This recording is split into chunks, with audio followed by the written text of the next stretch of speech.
आदाब नमस्कार। आपका स्वागत है मेरे YouTube चैनल पर। वीडियो अगर अच्छी लगे इसको लाइक कर देना, मेरे चैनल को सब्सक्राइब कर देना। आप अपना प्यार और सपोर्ट मेरे चैनल को पर ऐसे ही बनाए रखें और नई नई अपडेट आप तक हम पहुंचाते रहेंगे। चलिए शुरू करते हैं। आज उत्तर प्रदेश क्या पूरे देश में लोकसभा चुनाव की मतगणना शुरू हुई और किस पार्टी को बहुमत मिल रही है, किस पार्टी को नहीं मिल रही, पूरी अपडेट आप तक पहुंचाने का काम करेंगे। वीडियो को शुरू से लास्ट तक देखें। सबसे पहले शुरुआत करते हैं उत्तर प्रदेश से। उत्तर प्रदेश में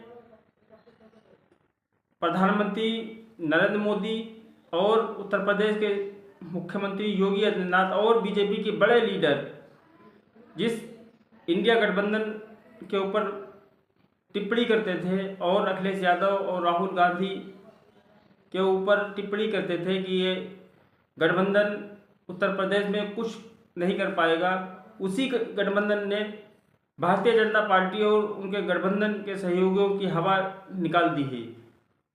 समाजवादी पार्टी उत्तर प्रदेश में एक तूफान बनकर चली है।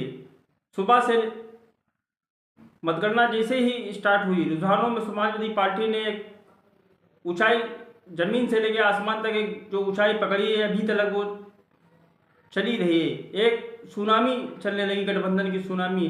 हर सीट पर समाजवादी पार्टी, पूरी 80 लोकसभा सीटों पर समाजवादी पार्टी आगे चल रही है। भारतीय जनता पार्टी के प्रत्याशी बहुत ही बुरी तरीके से पीछे है और चुनाव में वो बहुत ही बुरी तरह से पिछड़ चुके हैं। उत्तर प्रदेश में इस वक्त समाजवादी पार्टी और इंडिया गठबंधन की हवा इतनी तेज चल रही कि बीजेपी उड़ी चली जा रही है। बीजेपी का आता पता भी नहीं कि कहाँ बीजेपी के प्रत्याशी हैं, बीजेपी के प्रत्याशी हैं भी या नहीं है।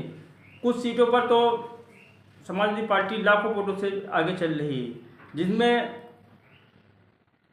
मैनपुरी सीट ही लेते हैं जहां पर डिम्पल यादव लाखों वोटों से आगे चल रही हैं। भारतीय जनता पार्टी के जो प्रत्याशी हैं वो काफ़ी पीछे छूट गए हैं। अब वहां पर अंदाज़ा यही लगा सकते हैं आप भी कि डिम्पल यादव कितने लाख वोटों से जीतेंगी। और दूसरी तरफ अखिलेश यादव हैं जो सुबह से लेकर अभी तक वो भी लंबी लीड बनाकर चल रहे हैं। अब यही अंदाज़ा लगाइए कि अखिलेश यादव वहां पर कितनी लंबी लीड से चुनाव जीतेंगे, कितने लाख से चुनाव जीतेंगे। गाजीपुर लोकसभा सीट से जहां से मुख्तार अंसारी के बड़े भाई अफजल अंसारी जो मौजूदा सांसद भी हैं वो चुनाव लड़ रहे हैं समाजवादी पार्टी से। वो सुबह से लेकर अभी तक लंबी लीड बनाकर चल रहे हैं, वो 50,000 की लीड से आगे चल रहे हैं। वहीं सहारनपुर से भी कांग्रेस इंडिया गठबंधन के प्रत्याशी इमरान मसूद वो लाखों वोटों से लीड बनाकर चल रहे हैं। वहीं कैराना से इकरा हसन लाखों वोटों से आगे चल रही हैं। रामपुर से मुहिबुल्लाह नदवी समाजवादी पार्टी से वो भी लीड बनाकर चल रहे हैं। संभल से जियाउर रहमान वर्ग वो भी लीड बनाकर चल रहे हैं। इतना समझ लो कि हर सीट पर समाजवादी पार्टी आगे चल रही है और लंबी लीड लेकर चल रही।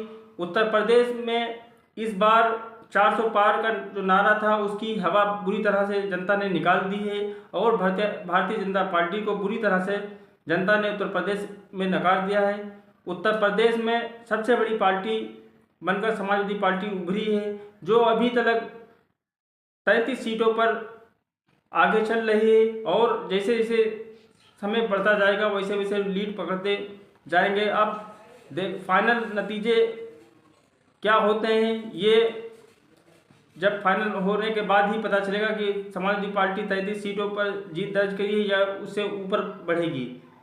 क्योंकि अभी तक कुछ सीट ऐसी है जहां पर समाजवादी पार्टी के प्रत्याशी नीचे हैं फिर ऊपर आ रहे हैं। वहाँ कांटे की टक्कर में जब फाइनल नतीजे आएंगे वो ही पता चलेगा। फिलहाल 33 सीटों पर समाजवादी पार्टी के प्रत्याशी लंबी लीड से ही आगे चल रहे। उत्तर प्रदेश में इंडिया गठबंधन की लहर नहीं सुनामी चल गई, जिसमें भारतीय जनता पार्टी बुरी तरह से उड़ गई है। भारतीय जनता पार्टी के प्रत्याशी ढूंढ नहीं मिल रहे हैं, उनका पता भी नहीं चल रहा कहाँ पे गए हैं, क्योंकि अखिलेश यादव का नारा पीडीए का जो था वो काम करेगा है, संविधान बचाओ का नारा काम करेगा है। जनता पूरी तरह से अखिलेश यादव और राहुल गांधी के गठबंधन के ऊपर भरोसा करके ही इंडिया गठबंधन को भरपूर वोट दिया है। इसी का नतीजा आज ये है कि एनडीए गठबंधन यानी कि भाजपा का गठबंधन बुरी तरह से पिछड़ चुका है उत्तर प्रदेश में। आज जो नतीजे आ रहे हैं वो यही दर्शा रहे हैं कि भारतीय जनता पार्टी के झूठे वादों से जनता ऊब चुकी है और इंडिया गठबंधन की तरफ उसने रुख कर लिया है। हर सीट पर पूरे 80 सीटों, लोकसभा के 80 सीटों पर भी यही आलम है कि इंडिया गठबंधन मजबूती के साथ में चुनाव लड़ा और मजबूती के साथ में जीत भी दर्ज कर रहा है। इस समय इंडिया गठबंधन 42 सीटों पर आगे चल रहा है, जो अभी कल तक एग्जिट पोल में इंडिया गठबंधन को उत्तर प्रदेश में 5 से 7 सीटें देने का दावा, मिलने का दावा कर रहे थे मीडिया के लोग, लेकिन जब नतीजे आए हैं उसके उलट आए हैं। नतीजों में इंडिया गठबंधन को कम से कम 50 सीटें मिलने का अनुमान दिख रहा है, क्योंकि जो जैसा सामने दिख रहा है वही हम आपको तक पहुंचाने का काम कर रहे हैं। आपकी राय क्या है? अपनी राय कमेंट बॉक्स में ज़रूर बताएं कि सरकार किसकी बनने जा रही है, इंडिया गठबंधन की सरकार बनने जा रही है या फिर इंडिया गठबंधन की सरकार बनने जा रही है। अपनी राय कमेंट बॉक्स में ज़रूर बताएं। मेरे चैनल को सब्सक्राइब करके अपना प्यार और सपोर्ट ऐसे ही हमको देते रहें। जय हिंद।